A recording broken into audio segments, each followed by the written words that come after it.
What's up, everybody? I'm back with another tool deals video, and today I'm going to be reviewing the XTOOL D7W. So I have reviewed the D7 in the past. I love the thing. It's so comprehensive. But they have a new version out, and it's wireless.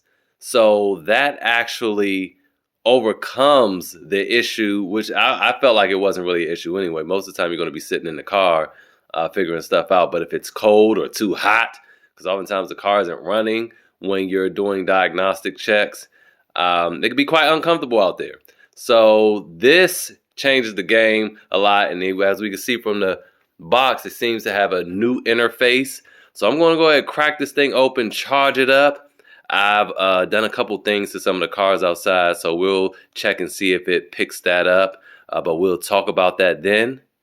Let's go ahead and charge it up. Now, before we get to charging, let's talk about the case. It says XTOOL. You should probably say it this way because you're gonna, open it up this way.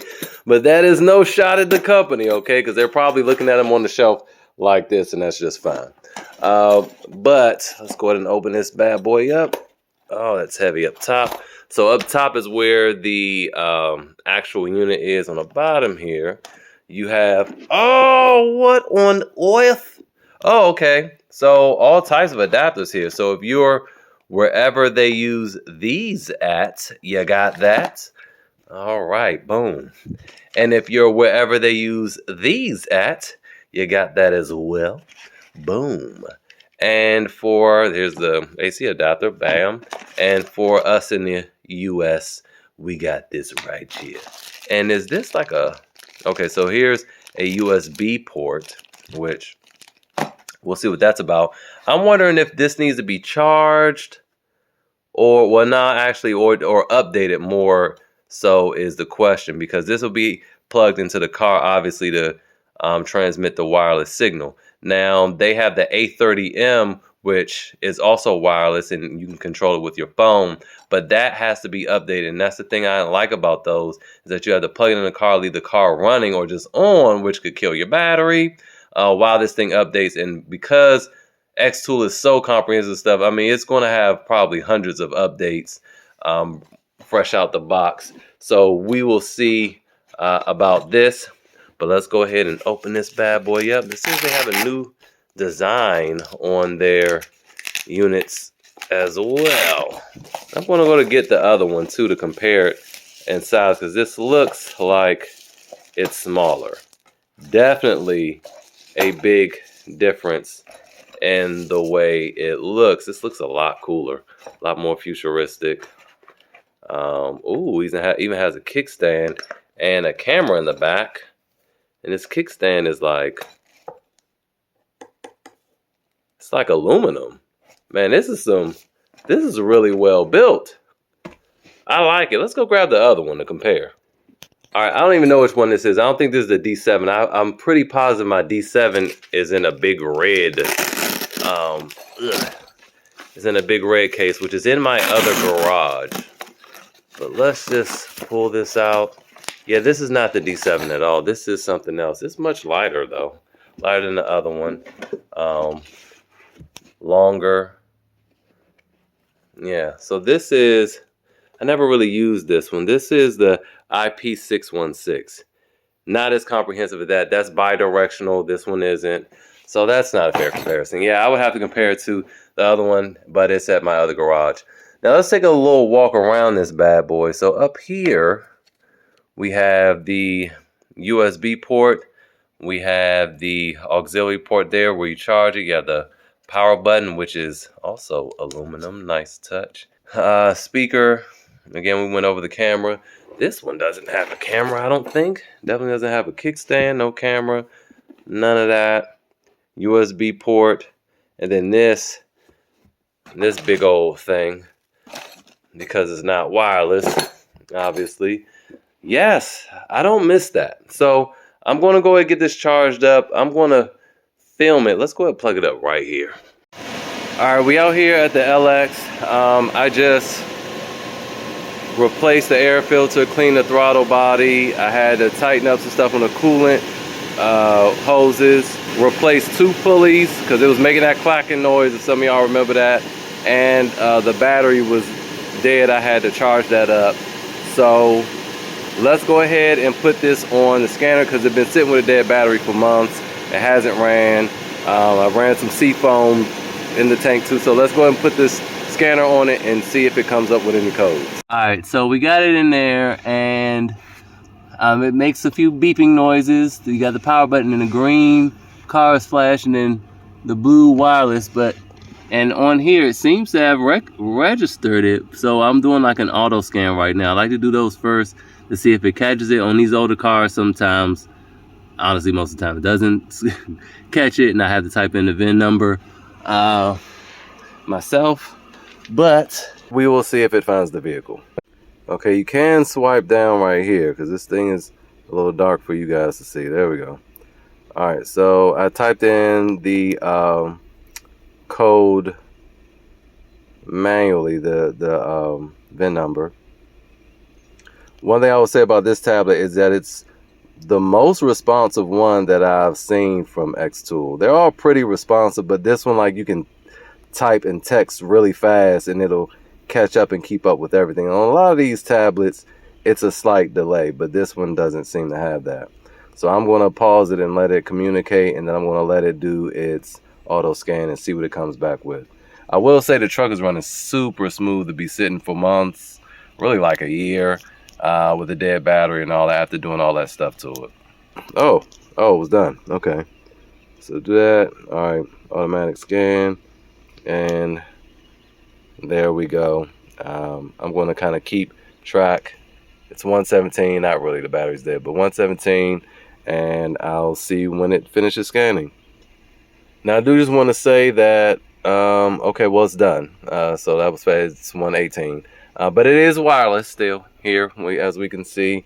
And let's go. Let's actually just walk away.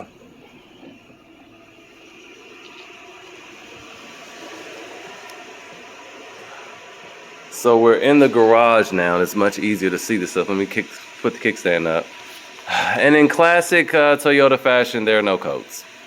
It didn't scan. Oh yeah, there are no codes. So, well, well, that's that truck. Let's go ahead and try something else. This is a 2001 with a 100 and, I don't know, 40 something, almost 150,000 miles. But all right, let's go ahead and check my other Lexus. Well, actually, before we get out of this, let's play around with some of the features. All right, seat slide operations, hit on. We want to have it going rear. Oh, there we go. All right, let's off and front again. See, it says moving. It's blurry, fortunately. Now let's go and look at some of the data that it has. You have the coolant temperature. It's 181 degrees. So if you ever wanted to know what kind of thermostat you had in there or what that level reads, that's 181 degrees. Let's see if we have the fuel trim, we have engine speed. So I'm going to give it a little gas so we can see the RPMs change. All right, there you go. The vehicle speed, let's see if we have transmission. We have the oxygen sensors. Let's see if we have the transmission temperature. There we go. Automatic transmission fluid temperature, 96 degrees. No codes, misfire. Let's go ahead and go back, and I want to test the AHC really quick. The actuation test.